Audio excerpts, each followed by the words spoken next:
Assalamualaikum warahmatullahi wabarakatuh. Perkenalkan, nama saya Hana Monika Dita Amalia dengan NIM 2310101105. Pada video ini saya akan menjawab beberapa pertanyaan soal ujian akhir semester dari mata kuliah Manajemen Koperasi dan Usaha Kecil. Pertanyaan pertama adalah bagaimanakah syarat keberhasilan wirausaha koperasi? Berikan penjelasan dan contoh dari koperasi yang telah saudara observasi. Menurut saya, syarat keberhasilan wirausaha koperasi itu dapat dilihat dari beberapa hal penting. Yang pertama, koperasi harus memiliki visi dan misi yang jelas. Ini penting karena koperasi bukan hanya menjalankan bisnis, tetapi juga membawa tujuan sosial untuk kesejahteraan anggota. Lalu yang kedua, koperasi perlu dikelola oleh manajemen yang profesional dan transparan. Misalnya dalam pembukuan keuangan, pelayanan anggota, serta pelaksanaan rapat anggota tahunan atau biasa disebutnya RAT. Lalu yang ketiga, koperasi harus mampu memberikan nilai tambah ekonomi bagi anggota. Artinya, koperasi benar-benar memberi manfaat nyata seperti akses modal, pendampingan usaha, pelatihan, hingga pemasaran produk anggota. Yang keempat, koperasi harus mampu berinovasi dan membangun jaringan kerjasama atau kemitraan agar usaha koperasi bisa berkembang. Untuk contohnya, berdasarkan observasi yang saya dan teman-teman saya lakukan pada koperasi produsen negeri ladang kopi, koperasi ini berhasil menerapkan syarat-syarat keberhasilan wirausaha koperasi karena memiliki visi untuk menjadi koperasi kopi yang berdaya saing hingga internasional. Selain itu, koperasi ini juga menyediakan layanan berupa pelatihan dan pendampingan kelompok tani kopi, konsultasi usaha kopi atau kafe, sampai sertifikasi barista. Mereka juga menjalin kerjasama dengan koperasi kopi dari daerah lain seperti Jawa Tengah, Aceh, dan Jawa Barat. Nah, dari contoh ini bisa disimpulkan bahwa koperasi berhasil jika mampu menjalankan usaha secara produktif dan tetap memberdayakan anggotanya. Selanjutnya pertanyaan nomor 1.B adalah apakah penyebab kegagalan wirausaha koperasi? Penyebab kegagalan koperasi umumnya disebabkan oleh lemahnya tata kelola. Beberapa faktor diantaranya adalah manajemen yang tidak profesional, kurangnya transparansi dan administrasi yang buruk, anggota pasif sehingga koperasi kehilangan dukungan, kurangnya inovasi usaha dan lemahnya pengawasan.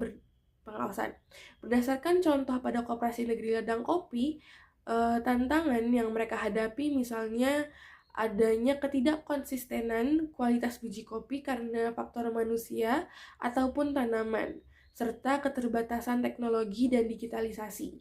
Jika masalah ini tidak ditangani, maka koperasi bisa menurun kualitasnya dan kalah bersaing. Selanjutnya pertanyaan nomor 2.A. Pertanyaannya adalah jelaskan peran UMKM dalam perekonomian Indonesia.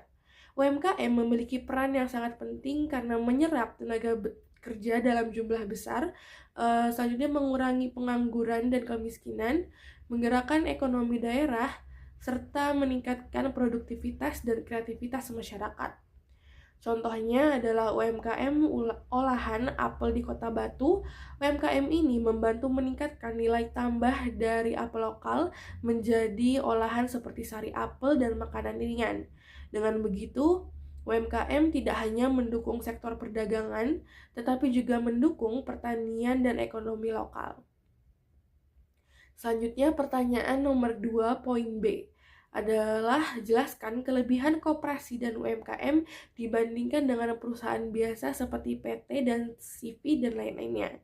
Kelebihan koperasi adalah koperasi berorientasi pada anggota, bukan hanya keuntungan.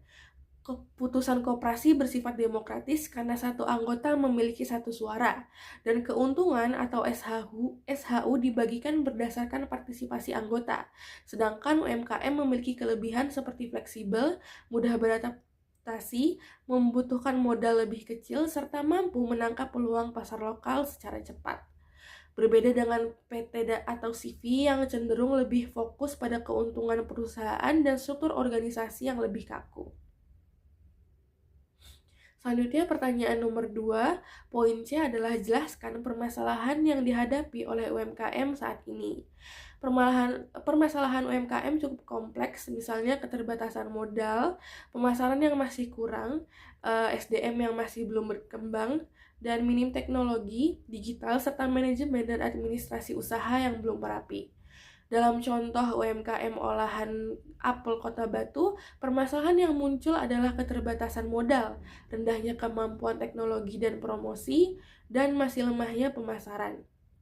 Karena itu, UMKM membutuhkan pendampingan dari lembaga seperti pemerintah atau perusahaan mitra. Selanjutnya pertanyaan nomor 3 adalah jelaskan strategi penguatan koperasi dan UMKM. Berikan contoh masing-masing strategi untuk strategi penguatan koperasi. Beberapa langkahnya adalah pelatihan dan pembinaan anggota. Contohnya pada Koperasi Negeri Ladang Kopi, mengadakan pelatihan teknis pengolahan kopi serta pendampingan kelompok tani. Penguatan jaringan pasar, contohnya koperasi menjalin kerjasama dengan koperasi kopi lintas daerah. Inovasi layanan, contohnya koperasi menyediakan konsultasi usaha kopi atau kafe sampai sertifikasi barista. Digitalisasi, contohnya koperasi mendorong modernisasi sistem keuangan dan pemasaran. Jika anggota sudah siap, sedangkan strategi penguatan UMKM misalnya pembiayaan atau modal. Contohnya, PT Telkom memberikan pinjaman dana bergulir bunga rendah. Selanjutnya, pelatihan teknologi dan pemasaran digital. Misalnya, pelatihan internet, website, dan teknologi informasi. Fasilitas promosi, contohnya UMKM diikutsertakan dalam pameran Telkom dan BUMN lainnya. Monitoring dan evaluasi, contohnya UMKM wajib membuat laporan perkembangan usaha per 3 bulan. Pertanyaan nomor 4, poin A, yaitu jelaskan penilaian koperasi dengan metode pemeringkatan. Tujuan pemeringkatan koperasi adalah untuk mengetahui apakah koperasi berada pada kategori sehat atau tidak, sekaligus untuk mengukur kinerja koperasi secara objektif. Selain itu, pemeringkatan juga menjadi dasar pembinaan pemerintah, meningkatkan kepercayaan masyarakat, serta mendorong koperasi memperbaiki kualitas tata kelola dan pelayanan. Selanjutnya pertanyaan nomor 4, poin B adalah jelaskan prinsip pengukuran kinerja koperasi di Indonesia. Prinsip pengukuran kinerja koperasi di Indonesia biasanya dilihat dari aspek kelembagaan seperti kepatuhan, aturan, dan struktur koperasi. Dari aspek manajemen seperti operasional dan SDM, dari aspek usaha dan keuangan seperti profitabilitas dan likuiditas, dari aspek partisipasi anggota karena koperasi yang sehat harus aktif didukung anggota. Pertanyaan yang terakhir yaitu berikan contoh dan penjelasan sebuah koperasi yang sudah dinilai dengan metode pemeringkatan. Contohnya adalah KSP Karya Cipta Mandiri yang mendapatkan kategori sangat berkualitas.